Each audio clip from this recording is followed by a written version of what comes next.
Բարի երեկո ձեզ, հարգելի հայրենակիցներ, մենք շարունակում ենք մեր հաղորդումը, որ հեռարձակվում է, ինչպես գիտեք, Քրիստոնյա ժողովրդավարական կուսակցության կենտրոնական գրասենյակից ամեն շաբաթվա օր 3-շաբթի ժամը 7-ին կամ 19-ին։ Այսօր ճիշտ ասած հաղորդումը ես շատ ավելի լավ տրամադրությամբ եմ կազմակերպել եւ ասելիք ունեմ, որ կարծում եմ, որ դրականորեն պետք է ազդի նաեւ ձեր վրա, ինչ նկատի ունեմ։ Աշխարհում գնում է աշխարհակարգի փոփոխության հետևողական գործընթաց, դուք տեսնում եք ինչ իրադարձություններ են մեր զավոր արևելքում, ինչ վիճակ է այս կամ այն չափով գիտեք ուկրաինական ճակատում, ինչ փոփոխություններ են տարբեր տեղերում, Պակիստան եւ այլն, բայց ամենանշանավոր իրադարձությունը, որ ազդեցություն ունի այսօրվա հայաստանյան քաղաքական զարգացումների վրա, դա Հունգարիայում եղած իշխանապողությունն է։ Վերջապես հունգարական ժողովրդավարությունը տապալեց ավտոկրատ Օրբանի իշխանությունը, որը կարող եք ասել, դուք հիշում եք մեր սպանությունը, դա այն վարչապետն է, Հունգարիայի Օրբանը, ֆաշիստացած, նացիստացած, որը ուրեմն արտահանձնում կազմակերպեց Ռամիլ Սապարով եւ այլն եւ այլն։ Եվ որը խոսքը նախկին արդեն Հունգարիայի նախկին վարչապետ Վիկտոր Օրբանի մասին է, որը ուրեմն ուկրաինական պատերազմի 4 եւ ավելի տարիներին արդեն ուրեմն դարձել էր խոչընդոտ Ուկրաինայի ինքնապաշտպանության ուրեմն հնարավորությունների կազմակերպման առումով եւ ըստ էության Պուտինի գրբանը մտած հավատարմորեն ծառայում էր Պուտինին, ինչպես հայ ռուսամոլներն են իշխանության եւ մասին է խոսքը։ Ուրեմն հիմա այլևս Օրբանի իշխանությունը չկա եւ հունգարացիները պատմական մեծ հաղթանակ տարան, կրկնելով 1956 թվականի ռուսներ գնացեք տուն այն կարգախոսը, որով ժամանակին ապստամբել էին սովետական իշխանության դեմ, սա պետք է նկատի ունենալ։ Լոզունգը հին էր, բայց լրիվ նորացված եւ շնորհավոր Քրիստոնյա ժողովրդավարական կուսակցությունը շնորհավորում է հունգարական ժողովրդի հաղթանակը, որ պատմական հաղթանակ է, մի հաղթանակ, որը բացառապես դրական ազդեցություն կունենա ռուս-ուկրաինական ճակատում, ռուսական ռաշիզմի դեմ ուկրաինացի ժողովրդի ռուսական մղող պատերազմում եւ միանշանակ դրական ազդեցություն է թողնելու եւ թողնում է Հայաստանում ընթացող ուրեմն քաղաքական գործընթացների վրա, այդ առումով ուրեմն ռևանշիստների ելույթները ճնշելու եւ ռևանշիզմը Հայաստանից սիկտիվ կար ուղարկելու առումով։ Այո, ես գտնում եմ, որ մի օր ռևանշիզմը եւ ռուսականությունը պիտի չքվի Հայաստանից եւ հատկապես պետք է գնա սեկտիվ կար, որտեղ այնտեղ լավ տեղ է իրենց համար։ Հիմա բացատրեմ հարցը ինչի մեջ է։ Ուրեմն անմիջապես նոր վարչապետի հաղթած վարչապետի նախկին տեխնազոյի հայտարարությունների հիմքի վրա ուրեմն ասվեցան, որ Եվրոմիության այն միլիոնավոր դոլարները, միլիարդավոր դոլարները, թիվը կարծեմ 120 միլիարդ դոլար լավ չեմ հիշում, ուրեմն որ պետք էր Ուկրաինայում ռուսների դեմ պատերազմը շարունակելու համար, դուք գիտեք Լուկաշենկոյի հավատարիմ սիլընկոր Հայաստանում էլ կան նման անձինք եւ ուրեմն Պուտինի հավատարիմ ծառա Օրբանը խոչընդոտում էր փաստորեն ուկրաինական բանակի գործողություններին, զինմանը եւ այլն օրենսդրություն եւ այլն։ Ըստեյության դա ուրան Հունգարիան վերածել էր Եվրոմիության սրտում, դուք աշխարհագրությունը հավանաբար գիտեք, տրոյական ձիու ֆունկցիայով, պետական եվրոպական դավաճանության առումով եւ դա Օրբանն էր։ Եվ ըստ էության կարող եմ ասել մեր օրինակներով շատ կա, երևի Օրբանը, եթե մասշտաբներ տարբեր լինեն, Պուտինի Սամվել Կարապետյանն էր, իհարկե Սամվել Կարապետյանը ոչ վարչապետ է, ոչ էլ կարող է եւ ոչ էլ հնարավոր է լինի, բայց հարազատության եւ նրան ծառայելու առումով երկուսն են նույնն է նաեւ Ռուբեն Վարդանյան դժբախտ անձնավորությունը, որ Ռուբենի ուրեմն Պուտինի կամքով գոլոշացավ։ Երեք ասում են, որ երեք Կրեմլում սուկ է հայտարարված եղել ուղղակի իրադարձությունների ընթացքը բացասական իմաստով առաջիկայում մենք կտեսնենք նաև ես վստահ եմ ուկրաինական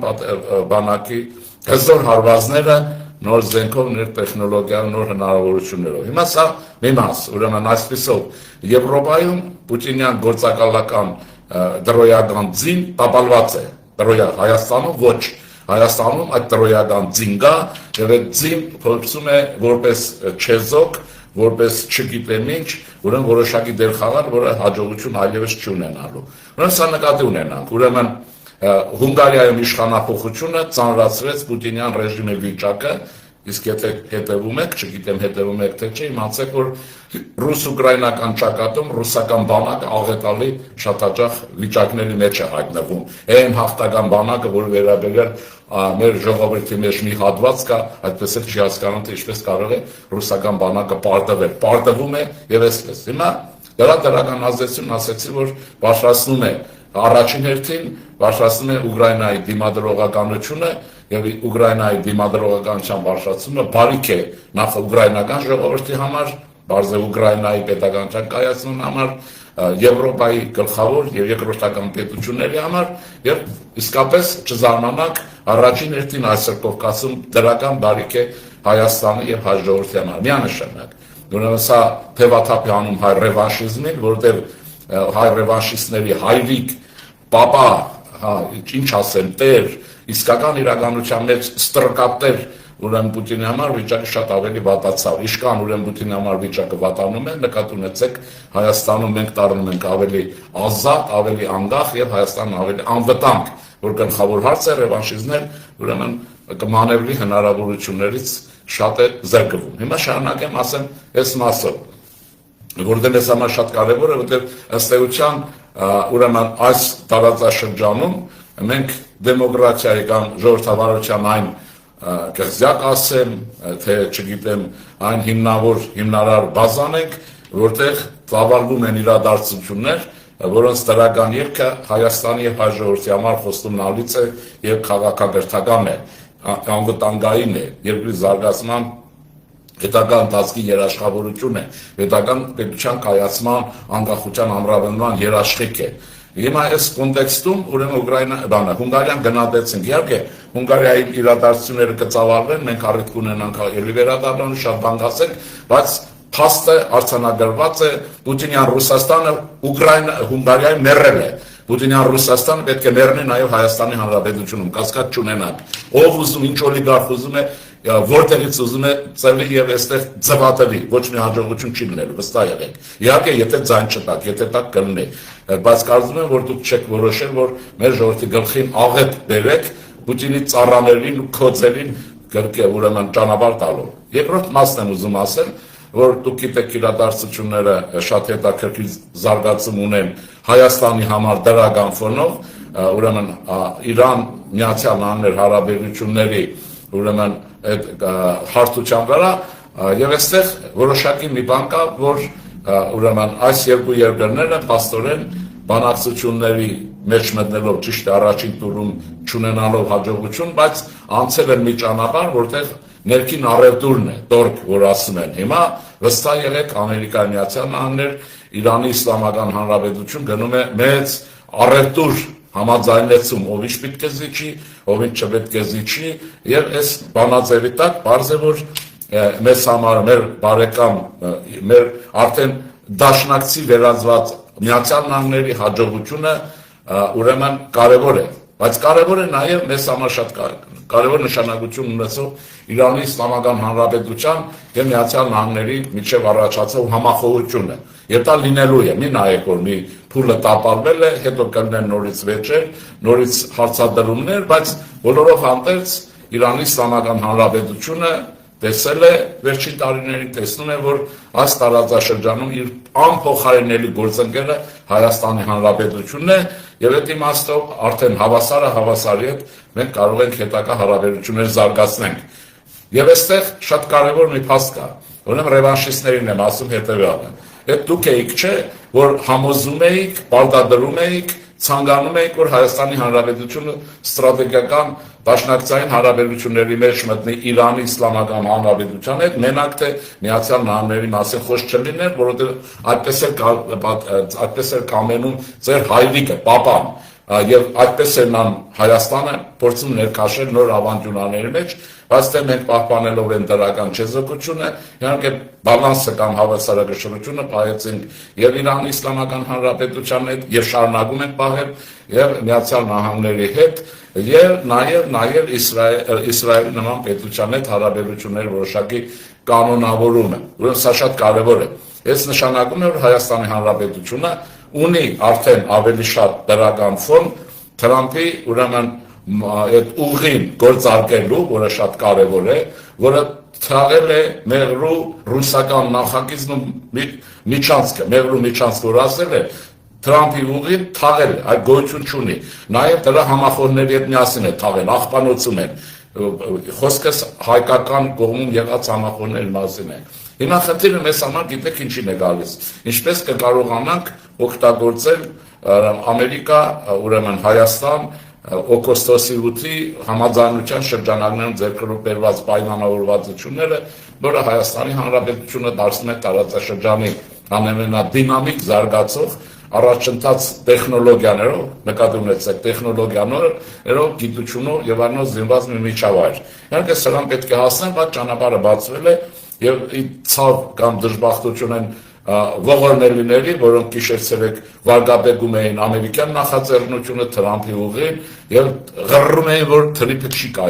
կայանալու է, վստահ եղեք, շատ ավելի լավ։ Հիմա եթե այս բոլորը նայում ենք, հասկանում ենք, որ ամենագերբարդ իրավիճակը, որ առաջացել աշխարհում, տարբեր խոշոր բևեռների գործողությունների հետևանքով եւ Ռուսաստանի խորտագումով, այդտեղ խաբար տվեք, բոլորդ ասեք, Ռուսաստանը խորտագվում է եւ շնորհավորեք միմյանց, որովհետեւ այդտեղ է Հայաստանի փրկությունը եւ նաեւ ձեր զավակների Հայաստանում մրանալու, Հայաստանում ապրելու, Հայաստանում ուրեմն արարելու հնարավորությունը, այլապես Պիտի հայ զինվորները ճակերտավոր կրվեն ուկրաինական ճակատում հանուն Ռուսաստանի, թե ինչի պիտի կրվեն ոչ մի չի հասկանում, բայց այդպես է լինելու, եթե այս ռևանշիստների կամ սամոների երազանքը տեղի ունենա, որն էլ չի իրականանալու, դա բնական արդեն։ Իսկով տեսնում եք, որ մեր երկրի շուրջ բոլոր դեպքերում դրական ֆոն է, իսկ դա նշանակում է մենք առիթը պետք է օգտագործենք երկրի ներքին զարգացման համար, երկրորդը, գլխավոր խնդիրը, ամսի 7-ին Մայր խոսքը հունիսի 7-ին է, ուրեմն ռևանշիզմին վերջնական պարտության մատնելու եւ ջախջախելու համար։ Քաղաքական աղբանոցում պիտի հայտնվեն բոլոր նրանք, ովքեր հանդես են գալիս Հայաստանը ուրեմն ռուսական ազդեցության գոտում պահելու, որ այլևս գոյություն չունի։ Ես կարող եմ ասել հունգարական իրադարձություններից հետո ռուսական ազդեցության գոտին ինքը ջղաձգումով գոլոշյանալու է, չքվելու է վերանա, ժամանակի հարց է։ Այնպես որ մեզ մնում է ուրեմն հեղափոխությունը շարունակել, հեղափոխության իդեալները վերականգնել, ազատ, անկախ, մաֆիազերծ, Ղարաբաղյան կլանի ճիրաններից ազատված, հայ ռսա օլիգարխների փորձերը տապալած ժողովրդավարական քրիստոնեական պետություն, որի հերանեկարները բարձ է թե մեզ ինչ է տալու եւ ինչ արժի, որ մենք գնանք այդ ճանապարհը։ Ուրեմն ես չեմ կասկածում, չեմ էլ կասկածելու, որ մենք 7-ին կգնանք այդ ուղղությամբ եւ հաղթանակը կապահովվի։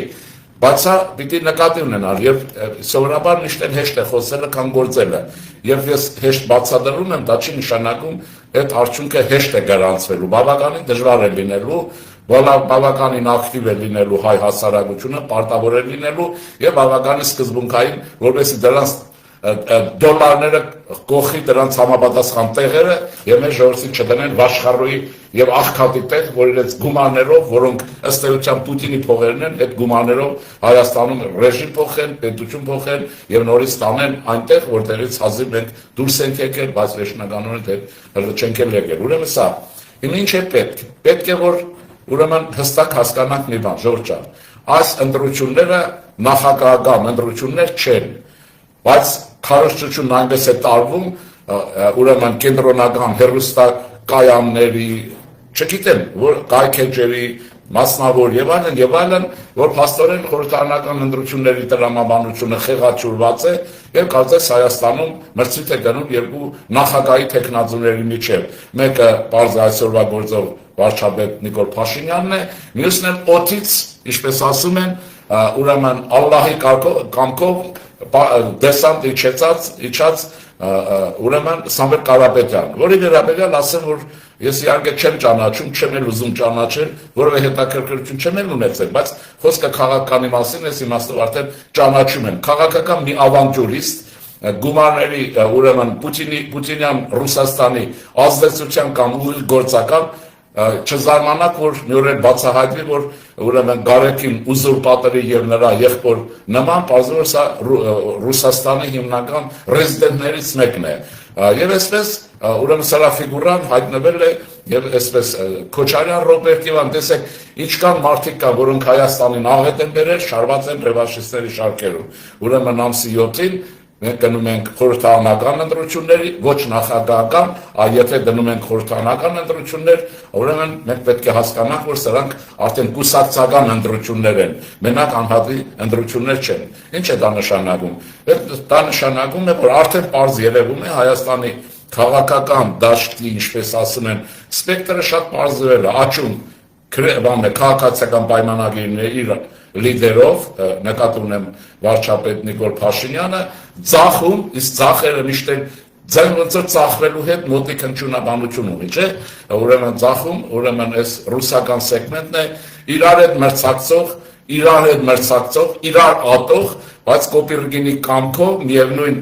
ուրեմն փարախում հայտնված երեք լիդերների, որոնց կարծում եմ, որ լիդեր ասելը մի քիչ ծաղրական է, զավեշտ է, բայց ասենք, որպեսզի հասկանալի լինի, այստեղ Սամոր, Ռոբո, Սերժներ, այս ամբողջն է։ Ասում եմ, որ սրանցից յուրաքանչյուրը մյուսին ատում է, բայց դուք հիմա ատում է, չի ատում, դա իրենց գործն է։ Լավ կլիներ, որ ատեին եւ իրար հետ հոշոտեին իրար, բայց այստեղ մի բան կա, որ իհարկե Կոպիրգինը թույլ չի տա, որ սրանք մինչև վերջ իրար ատեն, եւ Կոպիրգինը մի օր սրանց մեջ վերջնականորեն կարող է եւ կորոշի ով է իրական տեխնացուն։ Հիմա Սամվերն են խաղացնում, բայց չմոռանաք, որ դրանից առաջ էլ կաթողիկոս խաղացրին, ռուսների մասին է, դրանից առաջ Գալստանյան խաղացրին, դրանից առաջ Աջափսանդալյան խաղացրին, եւ այսպես այն ինչ-որ դիվանագետ կար, WhatsApp-ի շորերով, բաներով են եկել էր, սրան խաղացրին, դա ինքնալուց կարող է Մոսկվայի վերջնական տեխնացուն լինի սա, որտեղ դիվանագետի կամ Միշնադարյան դահիճի վար կարմիր շորերով է։ Եվ այսպես կարող ենք շարունակել, ինչ եմ ուզում ասել, վերջնական տեխնացությունը կպարզվի ով է, դա երբ որ Մոսկվան կասի սա է իմ տեխնացուն եւ վերջ։ Առայժմ բոլորն են հարսանիքի հարսնացուներ են, որոնց վերաբերյալ տարբեր բաներ են խոսում։ Հիմա այսպես քաղաքական իմաստով մենք գնում ենք խորհրդարանական ընտրությունների եւ ես ուզում եմ ձեզ որոշակի բան բացատրեմ։ Որն է հարցը։ Եթե խորհրդարանական ընտրություններ են, ուրեմն ընտրությունները կուսակցական ընտրություններ են։ Կուսակցությունների ծրագրերի անցածուղու անցած նվաճումների, նաև անցած ոճրագործությունների մասին է, օրինակ դուք չեք կարող, չէ՞, լիարժեք խոսեք հանրապետական կուսակցության փառահեղ անցյալի մասին։ Իհարկե կարող եք նրա փառահեղ կողոպուտի մասին խոսել, տեսեք, լցված են աճուծախ եւ այլն։ Հիմա ինչ եմ ուզում ասել, ուրեմն կուսակցական ընտրությունները նշանակում է, որ ուրեմն կա աճը, ասեցիք, ուրեմն քաղաքացիական պայմանագիր, ծախը թող իրենք այնտեղ ուժեղ Հայաստան, Բարգավաճ Հայաստան, Հզոր Հայաստան, այս ինչքան ածական կա, իմիջիալոց ասեմ, ածականներով, ազգանուններով կուսակցություններ իսկական կուսակցություններ չեն, չի կարող լինել Գեղեցիկ Հայաստան, Շքեղ Հայաստան, ուրեմն չգիտեմ ինչապետական, ես ինչ, եւ այլն, բոլորը տեսեք ածականներով են, միշտ կուսակցություններն ունենում են գաղափարախոսություն, տեսակետ, մոտեցումներ, քաղաքական ստրատեգիայի, տակտիկայի տարբերություններ, արժեքային համակարգեր, ով ինչ է դավանում, օրինակ ստրուկները ռուսական ստրկություն են որոնում եւ դա ձախ բլոգում է, ռուսական սեգմենտում է, մյուսները որոնում են ազատ անկախ Հայաստան, որ պետք է մեր աշխատանքով ստեղծեն, բայց հիմա եթե նայում եք, եթե միտեղ աճ կա, միտեղ ծախ կա, բարձր որ այնտեղ կենտրոն կա։ Այդ կենտրոնում պետք է լինեն կուսակցություններ, որոնք ուրեմն ինչպես մեր Դավիթն է ասում, բուֆերի տեղ խաղան։ Այդ ծայրահեղ բախումնային վիճակներում միացնեն, բաժանեն եւ այսպես օրինակն ասեմ հետեւյալով, ինչպես գնացներն են, եթե ուշադիր լինեք, եթե չեք եղել, հիմա առաջարկում եմ երբևէ եթե գնացքների մոտ կլինեք, տեսեք երկու հսկա վագոնների արանքում կան բուֆերային մասեր, որոնք վագոններն իրար են միացնում եւ դրանք ռեդին է փոքրիկ մասեր են վագոնի համար։ Հիմա եթե դրանք չլինեն, վագոնները գտան իրար կջնջխեն, շրխկոցով ամբողջ այդ կազմերը կոչնչանան։ Ուրեմն խորհրդարանը եւս ունի նման ուրեմն վիճակի պահանջարկ, նկատի ունեցեք բուֆերային կուսակցություններ, որոնք բուֆերի դեր կխաղան եւ այդ աճուծախ ծայրահեղությունները կմեղմեն իրար հետ փոխադարձ անցումներ կապահովեն սոցիալական համերաշխություն, քաղաքական համագործակցություն, որոնք խորհրդարանին խիստ պետք են։ Իհարկե մեր ուրեմն ունկնդիրը դրանք չի տեսել Հայաստանի խորհրդարանում, որտեղ Հայաստանի խորհրդարանը ճիշտ է խորհրդարան է, բայց պարլամենտարիզմ այնտեղ չկա։ Այնտեղ կա բախում, թշնամանք, մի մասը մեկը որ ուզում է պետություն ստեղծի, ուրեմն անկախ հայրենիք ունենա, այն մեկը որը հանձնարարություն ունի Կրեմլից տաբալել ցանկացած նախաձեռնություն աշխատանք, որպեսզի Հայաստանի պետականությունը չլինի, ինչպես ասում են, գուբերնիա լինի, բայց դա իրենց գլուխը քարիրեց բառով Ռուսաստանը ինքը վերածում է երևի 3 խոշոր գուբերնիաների կբաժանի ժամանակին։ Հիշեք խոսքը Սերավոր Արևելյան գուբերնիան, Սիբիրյան գուբերնիան եւ ուրեմն Ուրալից դեպի արևմուտք այդ գուբերնիան։ 3 հստակ գուբերնիաներ կլինի Ռուսաստանը ինքը։ Այնպես որ այս Սիկտիվկարի ազգաբնակչության առաջարկում են գուբերնիայի հարցով հիմա զբաղվեն Ռուսաստանի պարագայում։ Հիմա եթե այդ կենտրոնը կա, կենտրոնի կուսակցությունները պետք է լինեն որոշակի գաղափարախոսության արժեքների գրողներ։ Եվ ում եմ ես այդտեղ տեսնում, բնական է, որ ես այդ բուֆերի դերում տեսնում եմ առաջին հերթին քրիստոնյա ժողովրդավարական կուսակցության եւ դա միանշանակ է։ Ինչու՞։ Որտեղ սա ձեր կուսակցությունն է, դա մեր կուսակցությունն է, որովհետեւ դա ստեղծվում է, այսօր էլ կենսագործում է հայկական քրիստոնեության, այդպես ասենք, մշակութային արմատի վրա, խնդրում է ոսկե տարի մեր մշակութային արժեքները, խոսքը Հայաստանին է եւ Հայաստանի պատմությունը, Հայաստանի ուրեմն շքեղ արարչագործական ապագան։ Ուրեմն եւ այս կուսակցությունը ուրեմն ունի հնարավորություն ծառայելու ձեզ պետականության եւ պիտի ծառայի, որովհետեւ դուք վստահ եմ, դուք պիտի այդ կուսակցության ճանապարհը բացեք, որովհետեւ դա ձեր կուսակցությունն է կրկնեմ, ձեր եկեղեցու, մեր եկեղեցու փիլիսոփայության վրա ստեղծված քաղաքական կառույց է։ Դա սա ունի որոշակի պատկերացում, կասեմ սրանով երևի վերջացնեմ մեր քաղաքական իրականության մասին, այսինքն խոսքը մեզ քժակականներից մասին է խոսքը։ Ուրեմն տեսեք իրադարձությունները բարձր որ ծավալվելու են երկու բևերների միջև։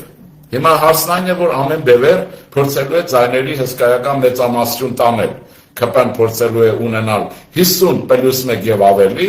եւ այդ շանսը ունի հավանաբար, իսկ ուրեմն ռուսական բևերը, որը 1000 մի բան ունի, այսպես անհասկանալի կոնգլոմերատ է, անհասկանալի մրցակից ուժեր, իրար ատող ուժերի համախումբ է։ Բարձր որ սրանք էլ պետք է փորձեն իրենք ձայների ահռելի մեծամասնություն ունենան։ Բարձր նաեւ հետեւյալը, որ նյութական կարողության իմաստով սա օլիգարխիկ կառույց է, սա գողապետության արդյունքի կառույց է, սա մի կազմակերպությունը, որ լիովին նպաստել է Արցախը Ադրբեջանին վերադարձնելու եւ Հայաստանի պարտության հարցով։ Բարակալուխներն են, դուք գիտեք ովքեր են, ինչ են արել, որ պարտությունը լիակատար լինի մեզ։ Ուրեմն հիմա բարձր կողմերը ամենը ցկելու ընդրողին դեպի իրեն, հասնում է, չի հասնում, այդ կարևոր չի, իրեն ցկնումների մասին է խոսքը։ Հիմա վերցնում ենք հետևյալը, մենք իրավունք չունենք պարտության եւ երկիրը այն էլ հունգարացիների փառայ խախտանակի ֆոնի վրա Հայաստանը հետ մղվի իր պատմական ճահիճը, անելությունը, ոչնչացման գենոցիդային ճանապարհը, որը չի լինելու, բայց տարբերակ է ասենք հիմա։ Ինչ է լինում։ Ենթադրենք ԿՊ-ն ինձ հարցնում է, դուք ինչ դեր եք նախատեսում ձեզ, ասեմ հետևյալը։ Եթե վարչապետի կուսակցությունը ստանում է 50+1 եւ ավելի, այդ պայմաններում խորհրդարան անցած քրիստոնյա ժողովրդավարական կուսակցությունը ուրեմն կդառնա այլանդրանքային ընդդիմություն, օպոզիցիա, այն օպոզիցիան, որը դուք ուզում եք, որ հաջորդ աշխարհում եք ուզում եք, այսինքն այն ընդդիմությունը, որը աշխարհի բոլոր խորհրդարաններում կա, եթե կառավարող կուսակցություն չի, իր տեսակետով, իր մոդելներով, իր պատկերացումներով դառնում է ընդդիմադիր ուժ, սա մեկ։ Հիմա սա իհարկե այս կատաղի մրցակցային իրականության մեջ դուք տեսնում եք, չէ, Հայաստանում մանես գալիս, կներեք, մի բառ եմ, սիրտդ խառնում է, ինչ որ պլակատներ անհայտ մարդկանց անհարազատ եւ այլն, ամբողջ փողը դրել են պլակատների Հայաստան են սարքել, գլամուր է, հասկանում եք ոնց է։ Եվ այսպես ուրեմն գումարների բաշխում եւ այլն, սա նշանակում է, բարձր որ հիմնալներում պիտի շահագրգռեն, պարտադրեն, ինչ ռուսական սեգմենտը, դեսպանատունը պիտի անպայման գործանի, մեր հայրենակիցներին իբրև թե Ռուսաստանից պիտի ուղարկեն, որպեսզի Կալուկայի Սամվելին ձայն տան, որը ձայն չունի, որովհետև ինքը ուրեմն ձերբակալված է քրեական գործ կա եւ երկրորդը քաղաքացիունի չի հրաժարվել, հետեւաբար չի կարող տեխնազոր լինել, բայց սա հայկական պարադոքս է, մարդը գել նստել է, իրավունք չունի, բայց ասում է վարչապետ։ Հետո ասում էր նաեւ գերմանացիները թվականին որ գոռում էին Սամվեր Վարչապետ, ես հանգած հիշեցի իմ հիշողության մեջ տարածվեց գերմանական բանը դրա նախատեպը եւ գերմանացիները ժամանակին շփոթ վիճակով փողոցներով քայլում էին հարակային շապիկավորներ, դաշնագույն շապիկավորներ եւ այլն եւ գոռում էին Հիտլեր կանցլերը դա վարչապետն է ուղղակի Սամվեր Վարչապետ Հիտլեր կանցլեր թե հիմա Գերմանիան ինչքան շահեց Հիտլերից ես էլ գրել եմ որ այո Հիտլեր կանցլեր բայց Հիտլեր կապուտ նաև Գերմանիան, գիտեք, հազիվ բրծավ այդ ամեն ինչից։ Հիմա ես ձեզ զգուշացնում եմ, որ հանկարծ նույն կապուտը Հայաստանի գլխին օին չբերեք, այդպես է լինելու, եթե չնայած ասում չեմ հավատում, հիմա տեսեք այս հարցերը գալիս են եւ ահա հարցը էսպես է, իսկ եթե այս ռևանշիզմի գրոհը ուժեղ լինի եւ ենթադրենք ԿՊ-ն վարչապետի կուսակցությունը չկարողանա հավաքել 50%-ը, դա շատ հնարավոր է, այդ դեպքում ճիշտ է նա էլի կլինի առաջատար եւ առաջին տեղում կլինի, բայց կառավարություն կազմել սահմանադրորեն չի կարողանա եւ երկրում կլինի կառավարական ճգնաժամ։ Այդ կառավարական ճգնաժամ, որ ես վստահ եմ, այս առաջին հերթին ռուսական սեգմենտի երազն է, որովհետեւ իրենք գիտեն, որ առաջինը չեն անցնելու, որպես կառավարություն, բայց երկրորդ տարբերակին վստահ համաձայն կլինեն, որովհետեւ հետո կազմակերպեն ուրեմն գրոհը նոր գրոհ, բարձր որ ժամանակ կհաղթեն կդառնան։ Հիմա ինչ կանի այդ պայմաններում խորհրդարան անցած ուրեմն քրիստոնյա ժողովրդավարական կուսակցությունը անպայմանորեն ԿՊ-ի հետ կամ վարչապետի կուսակցության հետ այդ պարագայում սխեմա է մենք կոալիցիոն կառավարություն կստեղծենք այսինքն 50+1-ը կանցնենք եւ մուրազները փորերը կմնա պետական հեղաշրջում անելու ռուսական իշխանություն գողապետության տեսքով ռուսական ստրգության տեսքով վերադարձնելու համար եւ այսպես մնացածը բարձ է որ այդտեղ կլինի շդերերի համաձայնեցում, բաժանում եւ այլն, ահա ես ձեզ բացատրեցի խորհրդարան անցած ուրեմն քրիստոնյա ժողովրդավարական կուսակցությունը որպես ուրեմն կենտրոնի կուսակցություն, որպես աճ կենտրոն, այդպիսին է նրա կոչումը, այսինքն քրիստոնեական արժեհամակարգ գրող ժողովրդավարական կուսակցություն կբացի քաղաքական ուրեմն ներկապնակի վրա երրորդ ուղու ճանապարհը, մենք կգնենք երրորդ ուղի Եվ առասարակ ասենք ձեզ, որ քրիստոնյա ժողովրդավարական կուսակցություններն աշխարհում հայտնի են նաև այլ անուններով, հակաճգնաժամային կուսակցություններ։ Ինչու են ասում հակաճգնաժամային, սա առաջին անգամ են ասում, որովհետև եթե նրա դաշնակից գործընկեր կուսակցությունը, օրինակ Գերմանիայում ԿԴՄ-ն է, Մերցի կուսակցությունը, ես մեր բարական Բավարիայի քրիստոնյա սոցիալական միությունն է, ուրեմն երբ որ ԿԴՄ-ն ընկնում է նեղ վիճակի մեջ չի կարողանում ապահովել 50%-ի ձայն, ուրեմն քրիստոնյա սոցիալական միությունը գալիս է օգնության, կնքում է դաշինք եւ այդ դաշինքը փրկում է Գերմանիայի քաղաքական կյանքը, Գերմանիան ապրում է, զարգանում է, ես էլ ձեզ հետ միասին բարի նախանձով միշտ Գերմանիան եմ հիշում, որտեղ ես ուզում եմ Հայաստանը լինի փոքրիկ մի Գերմանիա զարգացածությունով, հզոր մի Բավարիա իր եղած վիճակով, իհարկե այդ պայմանական բաներով, ես նկատի ունեմ հզորությունը, մշակույթը, զարգացածությունը։ Դրա համար այս կուսակցությունները քրիստոնյա ժողովրդավարական կուսակցությունները շատ տեղերում կոչվում են հակաճգնաժամային կուսակցություններ, փրկում են վիճակը եւ փակում են Մոսկվայի գործակալների ճանապարհը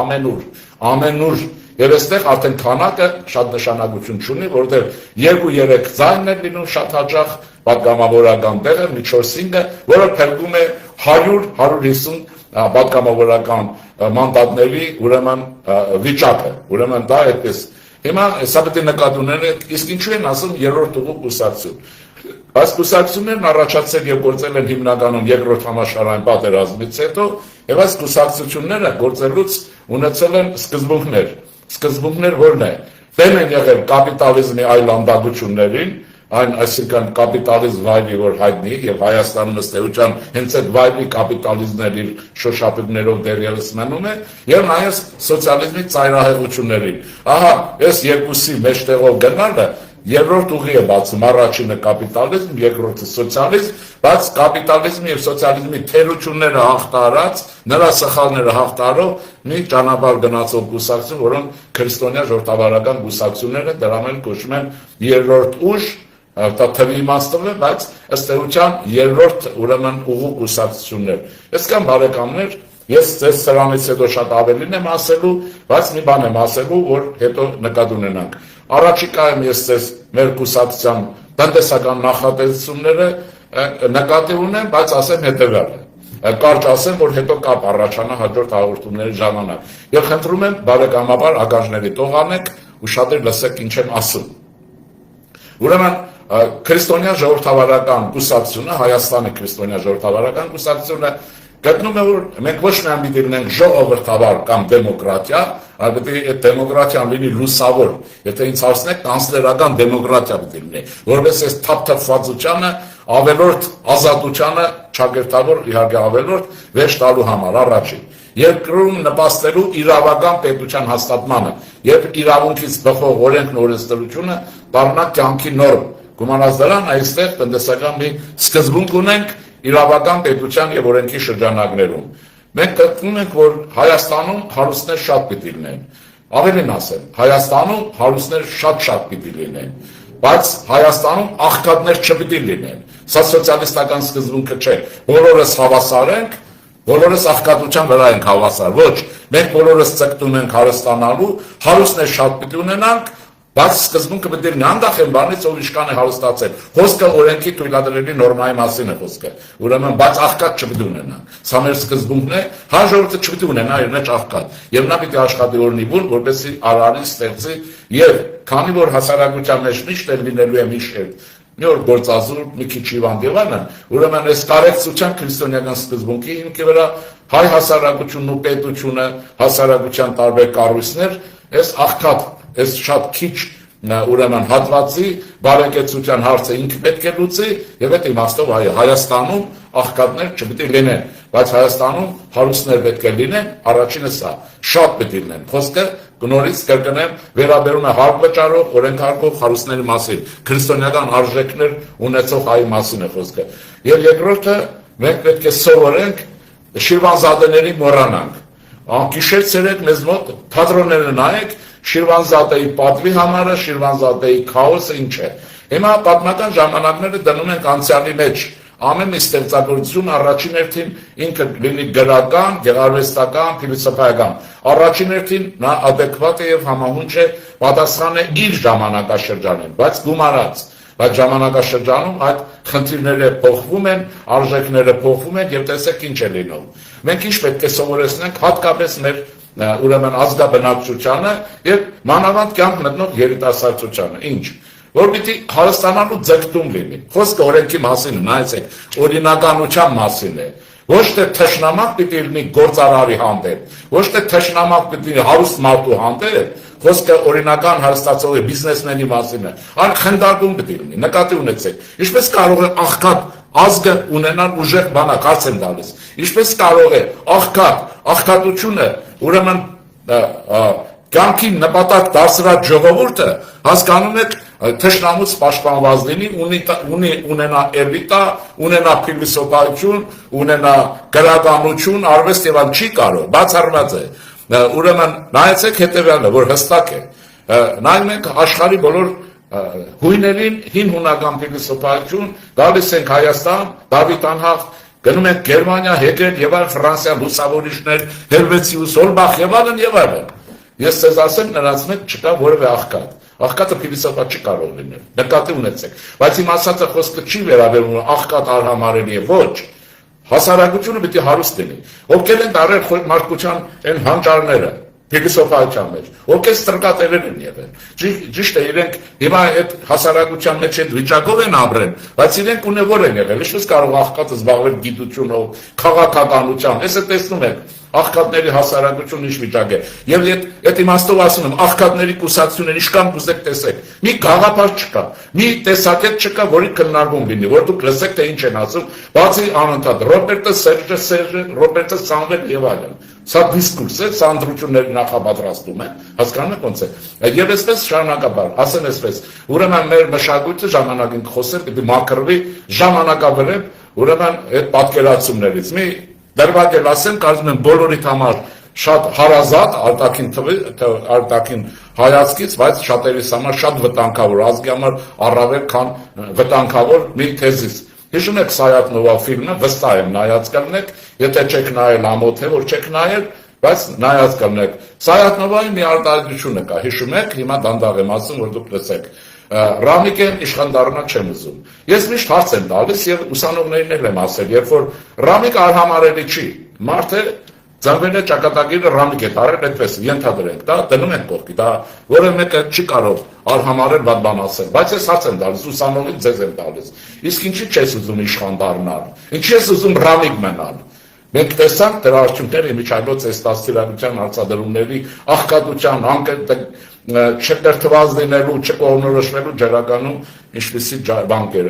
ինչպիսի զոհեր ունեցանք։ Դուք կարծում եք, որ այդ չափորոշիչները խախտած ժողովուրդ այդ զոհերը պիտի տար, այդ տգիտությունն է նաև, որ այսքան գող ավազակը կարողանում են ապացուցել, որ իրենք կույս են։ Սրանց տարեք Եվրոպա որ երկրում կապացուցել, որ իրենք չեն գողացել, որ իրենց ուրեմն աղքատության վիճակից, բայց Աստված վերել քծել, Աստվածներ ռուսական ստրկատերերն են, թողել են տեղեկել սեփական ժողովրդին։ Եվ այսպես ուրեմն Ժորժ ջան, մենք սիրում հարգում ենք Ռամիկին, ինչպես ասում են ցավներ տանեմ Շիրվանզադեի, իր այն պիեսներին են, աղջկա պատվին եւ այլն, բայց վերաբերմունքը պիտի փոխվի իրավական պետության մեջ, հայը պետք է ձգտի հարստանալ, ոչ թե անընդհատ դիմադրի եւ վատ աչքով նայի հարստացածին, խոսքը բիզնեսմենի մասին է,